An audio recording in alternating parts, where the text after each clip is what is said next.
This is Sunday Focus, a weekly public affairs program that looks at the topics affecting our society and the people who are making a change in the community each and every day. The people who have vision for the next generation. Sunday Focus presents new challenges for us, keeping you informed with topics of local and regional interest. Now the host of Sunday Focus, Christine Manica. Good morning. Coming up on the program today, we will be sitting down with Oliver Mays of the Premiere Playhouse. Sioux Falls is pretty lucky to have a variety of entertainment options. The Premiere Playhouse provides a wide variety of family-friendly shows and educational opportunities. Oliver Mays joins the program to talk about the Premiere Playhouse, the shows for this upcoming season, the local talent on stage, and educational opportunities for kids. More information about the Premiere Playhouse can be found at thepremiereplayhouse.com. That's the Premiere with an E, playhouse.com. You can also try calling 605-360-4800. That's all coming up on this edition of Sunday Focus. Good morning, Oliver. Good morning, Christine. How are you? I'm great. It's so nice to have you back here in the studio. You just finished your previous season. I shouldn't call it the second season. I almost did, but you just finished your previous season at the Premiere Playhouse. And the last time we talked, you were kind of fairly new here around the Sioux Empire. So let's remind the audience about who you are, where you're from, and just a little bit about yourself. Yeah, I am originally from Portland, Oregon. That's where I was born and raised. And then I did my professional studies and work in Los Angeles and New York. And then I came to South Dakota at the University of South Dakota for grad school. And that's where I got my master's in directing. And then I actually went back to Portland and was based out of there. But a freelance gig with the Premiere Playhouse brought me here to Sioux Falls. And then I stayed. So that's kind of my journey and where I'm from. In terms of my background, I'm a theater and media artist. I have worked as a director, producer, actor, writer, teacher, kind of a conglomeration of things in the theater, and am now running the Premiere Playhouse. How did you get involved with theater? Can you remember the first production that you were a part of? Oh my gosh, that is such a good question. Toughest question on here. I have a few first experience memories, one of which is in the academic setting. So in, I think, middle school, I was in some play that was about something like a bunch of people waiting at a bus stop, pretty much. And I played some really fun character. And that's where, I think I realized, the audience responds to me. And I like acting. This is fun. And so because of that, I kind of kept doing it and did a community theater production of a variation of Cinderella, not Rodgers and Hammerstein's Cinderella. And that was really fun. I was like, this is really cool. And then my first kind of large scale experience was at my high school, but as a middle schooler in the 8th grade, I did The Music Man. And that is really when I got bit by the theater bug. I was one of the salesmen at the beginning on the train that goes, look, what do you talk? What do you talk? What do you talk? And I was just a born character actor and had a lot of fun with that, and kept doing theater after that. So how do you like Sioux Falls? What are your thoughts about the theater community around here? I love it here. I think we have a thriving arts community, and that's a huge part of the reason why I wanted to stay here. When I got here, I was just surprised to see the amazing amount of culture and just how, in terms of restaurants, arts, culture, everything, there's a lot of it. And it's so rich in identities. There's a lot of people with different backgrounds here, so I was really drawn to that, and it felt like a place that I could make an impact with my art and the work that I'm doing. So I'm really digging it. I still love it, and I plan to be here for a long time.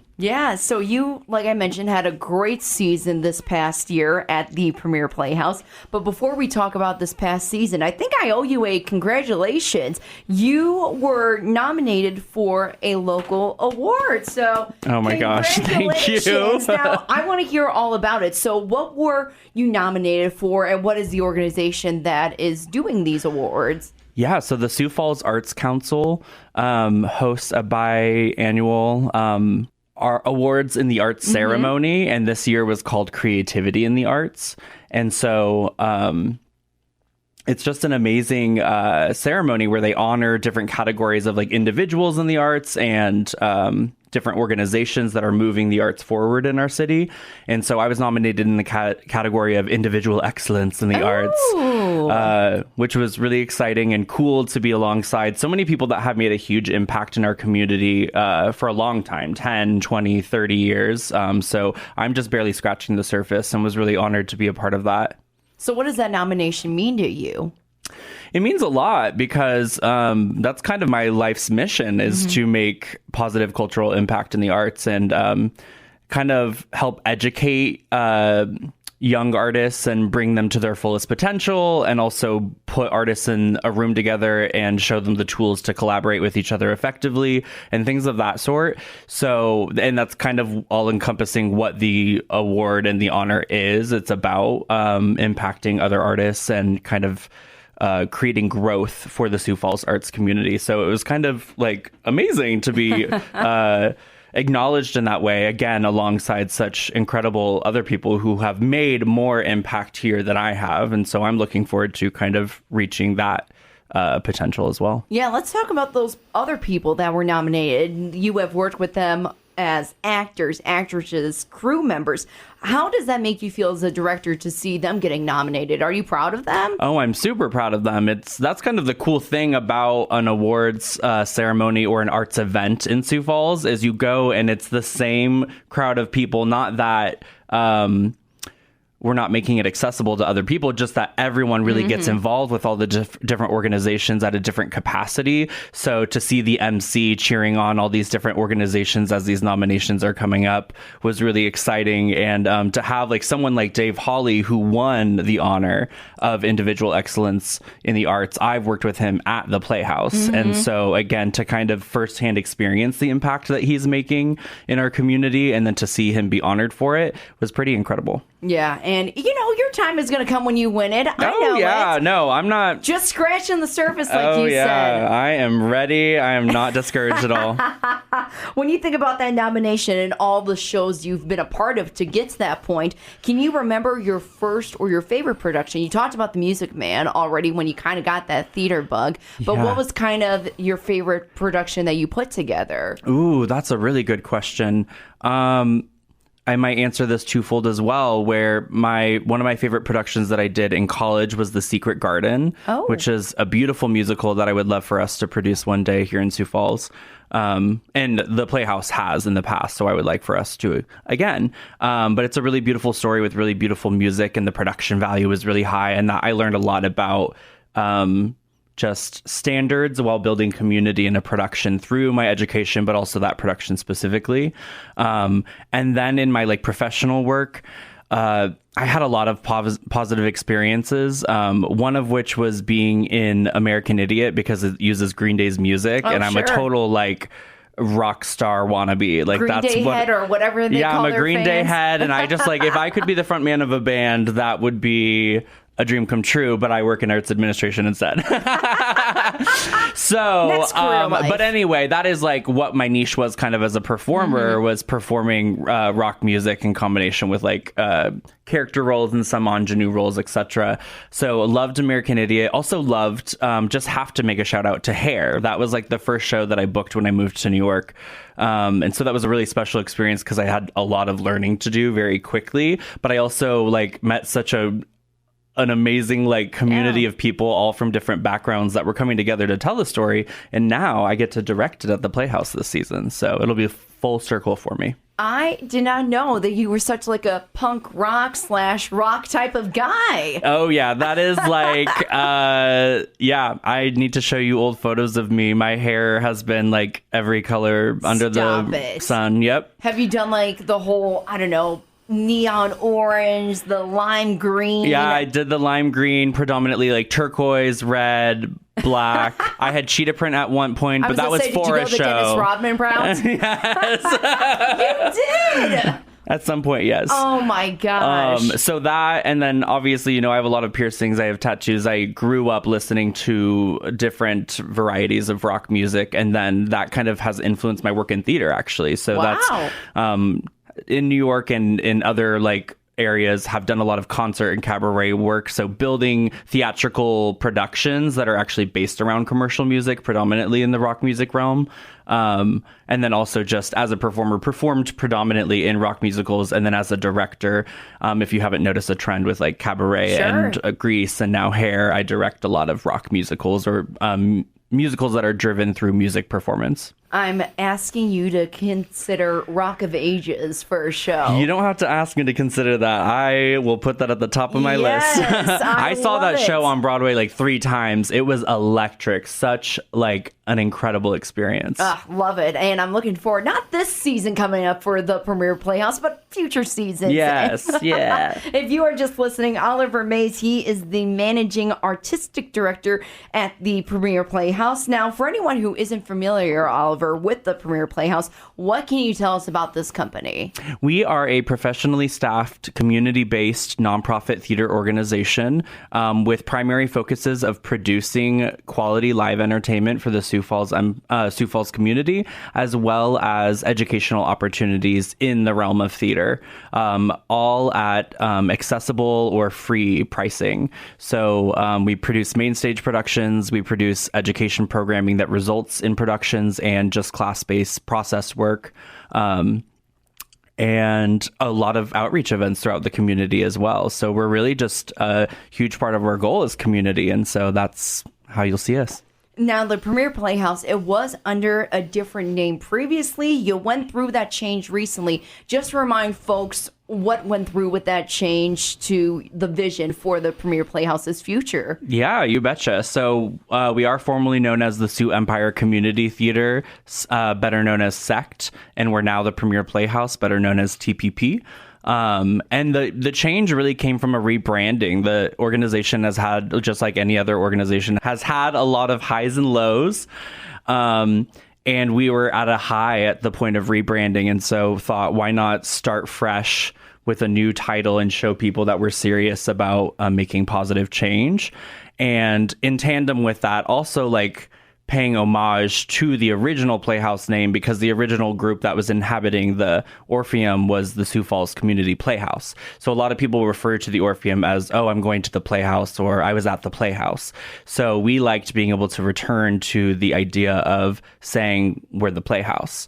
So, but now we're the Premiere Playhouse. The Premiere Playhouse. And you guys not only put on fantastic performances, but you also have an educational program that's somewhat new still to the Sioux Empire. Why don't you tell us more about that? You betcha. And that also was part of the rebranding, was the Premiere Playhouse. We wanted to be able to offer more than just theater experiences, but theater education experiences. So our education program is wide-ranging, still relatively new, but accelerating at a fast rate, because arts education is a huge part of my background as well. So we've been able to implement a lot of new programs, but we do camp-based productions. So productions where different age groups come in and learn about the process of putting on a show while actually learning the staging and putting on the show. So most recent example of that was Shrek Jr. this summer. An upcoming opportunity is Winnie the Pooh Kids. So that's a slightly younger age group. Yeah, we do really awesome titles that the kids are really excited about, but they get to learn a whole lot about putting a show together. Then we also have what's called the Penguin Project. We have a partnership with that national organization, and this is an all abilities program. So it's a production where we focus our efforts on putting differently abled individuals in the spotlight on stage. And so it's an artist and mentor program where artists of different capabilities are put in a role, and then they're assigned a mentor to work with them to achieve the goals to thrive in that role on stage. And our most recent example of that was Seussical Jr. this summer, which was a huge hit after our production of Annie Jr. last summer. And so we're looking forward to continuing to bring that program each year. And we will be announcing all of our upcoming camp titles and our Penguin Project title around the time of The Little Mermaid for next summer. And then lastly, we have our workshops and classes and our festivals. So we have the Festival of New Plays, which helps us find our plays for the premieres. And then we also have our academic year classes, which is during what is traditionally known as the academic year in the school system. We try to offer classes at the same time. So an upcoming workshop example is tips for taps, so learning to tap dance. But another example is our actor studio class, which is actually a 6-week long course that feels very much like you're in a New York City acting studio. And all of that programming is either free or cheap, depending on how long the course is. And we're just trying to provide Sioux Falls with accessible education. Yeah, very cool opportunities for kiddos that are looking to be part of the theater later on in their careers. And I know I'm far from a junior, but can I be a part of Winnie the Pooh? Yes, yes. Well, and that's the beautiful thing, Christine, is, okay, so you're out of the age range for that one, unfortunately. Way out of the age range, but, yes. Our academic year classes are actually primarily focused on young adults and adults. So those are more often, like, the workshops are all ages. The expanded workshops are typically 16 plus. And then our 6-week courses are 18 plus. So we're actually focusing on adults during the academic year, so that someone with a job could just come in and learn more about acting and then maybe apply it to our environment. Well, that's a really great opportunity. And speaking about shows, obviously, from what it sounds like, there are a lot more shows that happen through the Premiere Playhouse besides what goes on in the season. So typically, how many shows would you say that you guys perform every year? I'm going to say our average is 10, and I can break that down for you. So we do our 5 main stage productions. Then this season, we incorporated our new expanded programming piece called the Passion Projects, in which we'll be producing the play The Glass Menagerie. So that's a 6th production on our docket. But then we have our 3 education-based performances, this year's example being Winnie the Pooh, Shrek Jr., and Seussical Jr. So that takes us to 9. But then we do host a variety of events, multiple, some of which include performance. So I'm going to add that one more to make up for those, like our preview concerts and things of that sort. So how did last season go for you? Were you overall happy with the shows, the crowd, anything like that? Yeah, we were thrilled with the artistic excellence we were able to bring to the production value. We were thrilled with the community of volunteers that we were able to recruit and retain. The board of directors and the staff were just able to kind of find our flow and work really beautifully together to bring Sioux Falls everything as it relates to our mission as much as we were able to. And then we were obviously thrilled about crowds, but I always say, everyone come to the theater. Not enough. You know what I mean? We want to sell more tickets. We want more people to be exposed to the work that we're doing, because it's not just putting on a show. We're providing positive cultural impact. And so you're going to learn something when you come to our shows, whether it be one like seemingly trivial like anecdote or something very deep. There's something to get out of it, and there's something educational about it for everyone. And there's a variety of shows that the Premiere Playhouse has brought to Sioux Falls. Can you talk about kind of the varieties, the mixtures of shows that you guys offer? That's a great question. I love talking about that, actually. So particularly this season, we did try to give a lineup of like theatrical historical landmarks. And so we opened the season with Disney's The Little Mermaid, which was their second, I think, stage adaptation of one of their films. And so this is a really exciting moment for us. And in terms of our programming, that's the kind of show where we focus on a wider age range of people in the show. So we have our youngest actor, I believe, is 10, and our oldest actor is somewhere in their 60s probably. And so we really try to make it multi-generational. And then we have A Christmas Carol, which actually accomplishes kind of the same thing. Similar age range. We want it to be multi-generational and include a lot of different identities, and is also about bringing holiday tradition to Sioux Falls. Yeah. Then we do the Premiere Premieres, which is the culmination of our new play development program, which focuses on the work of local writers. And so that is particularly special to us because it is a fully local production. So that checks that box for us.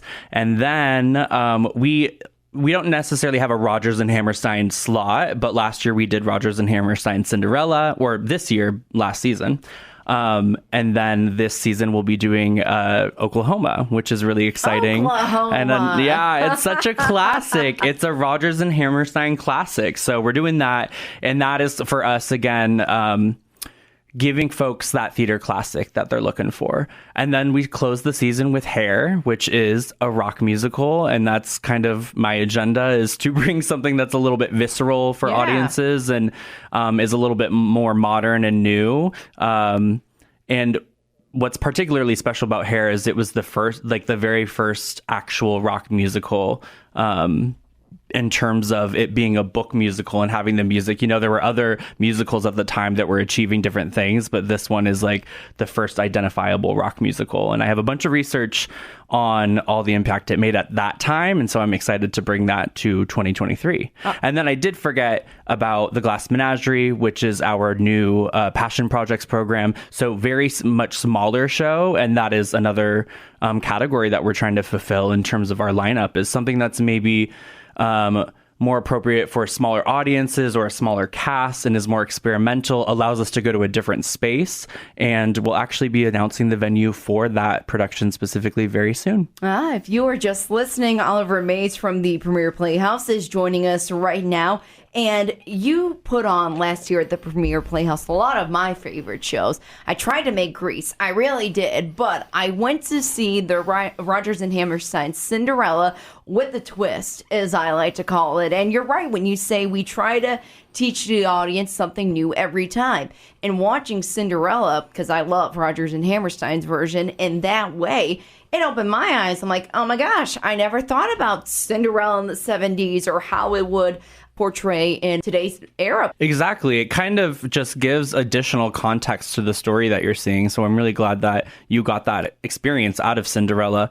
That was our goal with that show, is like, okay, how do we highlight the themes in the show a little bit more? And for the director, Alex Newcomb-Weiland, it was setting it in that era, which I thought brought a lot more to light in terms of the text.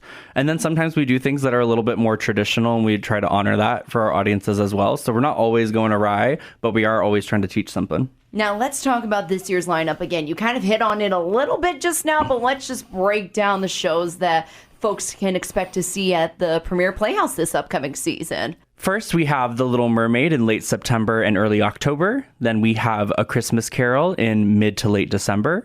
Then we have the premieres in February, and we have the Passion Projects producing The Glass Menagerie in March. Then we have Oklahoma in mid-April, and closing out the season with Hair in mid to late June.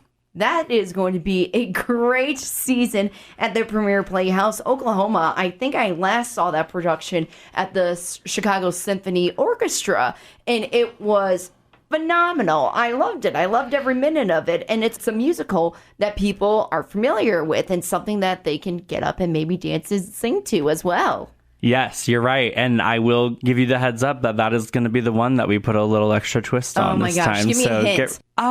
Is it going to be set in like Los Angeles? No, so we're not going to change it. We're going to be very true to the setting. That was a good question, though. Just aesthetically, it might feel a little bit more stripped down, a little bit more visceral or raw. Huh.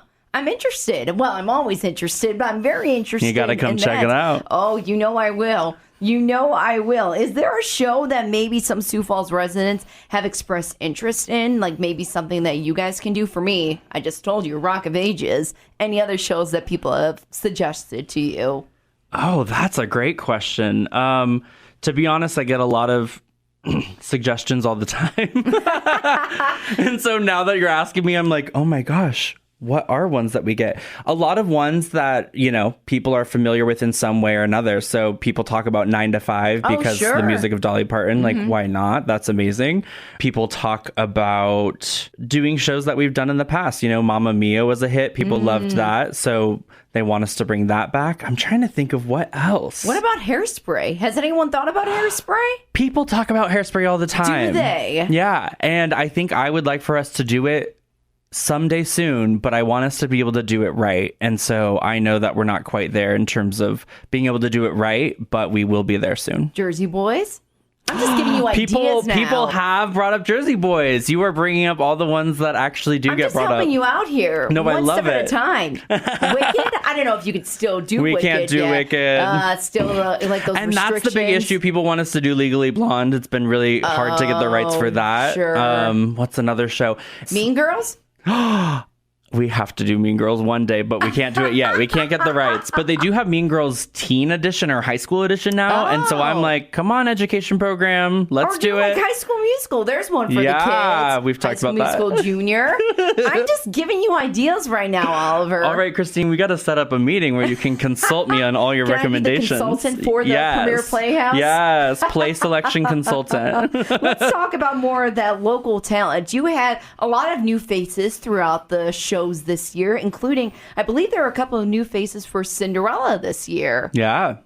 Yeah, so this last season we had a lot of returning artists, but also new artists. Someone new to us was Caitlin Walsh, who played Cinderella. Someone who's been a frequent player since Cabaret, since I came on board, is Patrick Simonson. Mm-hmm. Patrick Simonson's actually directing The Little Mermaid with me. So he's taking off the actor hat and putting on the director hat, which is really exciting. We had other awesome mainstays come back to us, like Barry Longden, Alexandria Matthews, Tom Roberts, who leads A Christmas Carol, who really carries it on his back. And he's back again this year, which is really exciting. And then this coming season, we have a lot of people coming back to us, like Madison Gerhardt, who played Sandy in Grease, is playing Ariel in The Little Mermaid. Barry Longden is, of course, returning to us. Connor Klimek, who was in Grease and was a newcomer to us. He played Duty. He is Prince Eric in The Little Mermaid. So, yeah, I mean, last season and this season, we're just constantly discovering new talent and then trying to get them to stay with us because they're so talented and they bring a special light to our shows. What show are you most excited to see the actors in? Oh my gosh. Again, another tough question. Yeah, I might be biased because I cast The Little Mermaid and it's so immediate, but that's what I'm most excited to see people in this season so far. Just particularly because of some of the folks I mentioned, but we also have Clinton Storr as King Triton, which is, I think, stellar. Jessica Johansson as Ursula, Mike Richards as Scuttle, Ava Breams as Flounder. I just feel proud of... We had a huge audition turnout for this show. And so we were able to get it was amazingly exciting.